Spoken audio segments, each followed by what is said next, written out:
तेज बारिश में सड़क किनारे खड़ी रीना ने हाथ उठाकर एक रिक्शा रोकने का इशारा किया। तभी रिक्शा चालक रामलाल ने अपना रिक्शा रोककर पूछा, कहाँ जाना है मैडम? रीना बोली, भैया मुझे तो सिविल लाइन जाना था, लेकिन आप मुझे चौक तक छोड़ दीजिए, वही काफ़ी होगा। रामलाल ने मुस्कुराते हुए कहा, कोई बात नहीं, मैं आपको सिविल लाइन तक ही पहुंचा दूंगा। रीना ने थोड़ी झिझक के साथ बताया, भैया मेरे पास पूरे किराए के पैसे नहीं हैं, आप बस चौक तक छोड़ दीजिए। उसकी मजबूरी समझते हुए रामलाल ने इशारे से पिछली सीट पर बैठने को कहा। शाम ढल रही थी और मूसलाधार बारिश के कारण सड़कें लगभग सुनसान थी। दिन भर चहल पहल से भरी सड़कों पर इस समय मुश्किल से गाड़ियां दिख रही थी।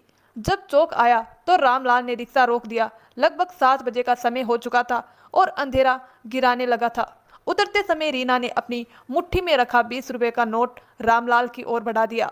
रामलाल पैसे जेब में रखकर रिक्शा स्टार्ट करने ही वाला था कि उसकी नज़र सामने से आने वाली मोटरसाइकिल पर पड़ी। बाइक पर सवार 2 युवक थे। पीछे बैठा लड़का सिगरेट के धुएं के छल्ले उड़ाते हुए रीना को घूर रहा था। दोनों मनचले धीरे धीरे रीना की ओर बढ़ने लगे। यह देखकर रामलाल ने तुरंत अपना रिक्शा उनकी ओर मोड़ा और आवाज़ दी, मैडम आप फिर से रिक्शे में बैठ जाइए, मैं आपको सीधे घर तक छोड़ दूंगा।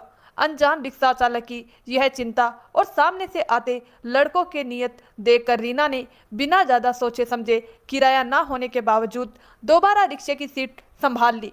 बारिश हल्की बूंदों में अब भी जारी थी और रास्ते भर रीना हाथ से इशारा करके रामलाल को रास्ता बताती रही। करीब 3 किलोमीटर की दूरी तय करने के बाद रिक्शा उसके घर के बाहर रुका। दरवाजा पहले से ही आधा खुला था। आवाज़ सुनकर भीतर से रीना की मां शकुंतला देवी लगभग दौड़ती हुई बाहर आई। भीगती हुई वे सीधे रिक्शे के पास पहुंची। अपनी बेटी को सुरक्षित उतरते देख उनकी आंखों से राहत के आंसू झलक पड़े।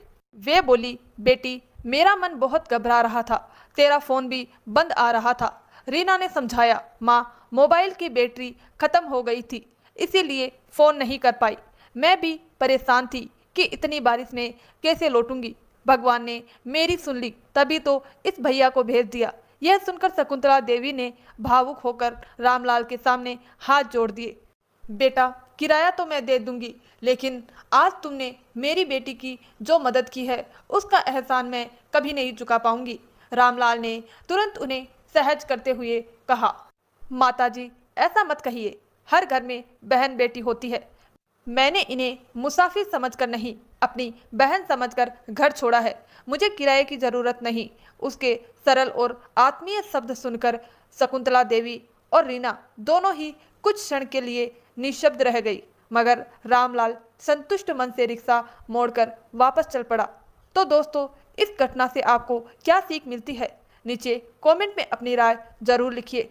और अगर आपको ये कहानी अच्छी लगी हो तो वीडियो को लाइक, शेयर और चैनल को सब्सक्राइब जरूर करें। धन्यवाद।